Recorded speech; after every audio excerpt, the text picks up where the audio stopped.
মা ও মেয়ে একই ছেলেকে বিয়ে করতে চায়। জি, আপনি যে শব্দটা শুনেছেন এটা সত্য শুনেছেন। নাউজুবিল্লাহি মিন যালিক। কিয়ামত মনে হয় আর বেশি দূরে না।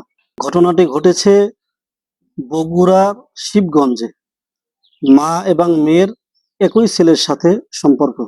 তাদের ভিতরে শারীরিক সম্পর্ক হয়েছে। এই মেয়ের মা, যে মহিলার সাথে এই ছেলের সম্পর্ক, এর স্বামী থাকে প্রবাসে।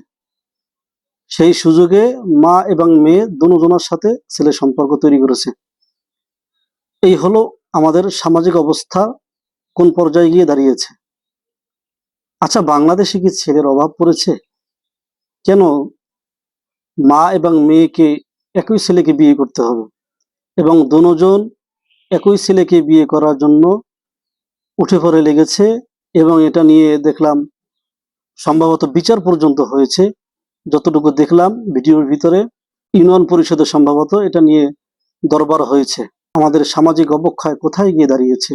মূল সমস্যা হলো আমরা ইসলামকে সঠিকভাবে ধারণ না করার কারণে সামাজিক এই অবক্ষয় আমাদের হয়েছে।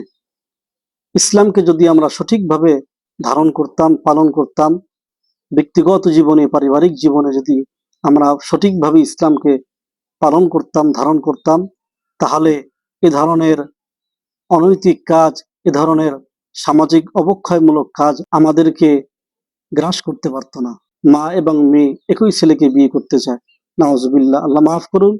আল্লাহ তাআলা এ জাতিকে হেফাজত করুন। সকল মুসলিম উম্মাহকে আল্লাহ হেফাজত করুন।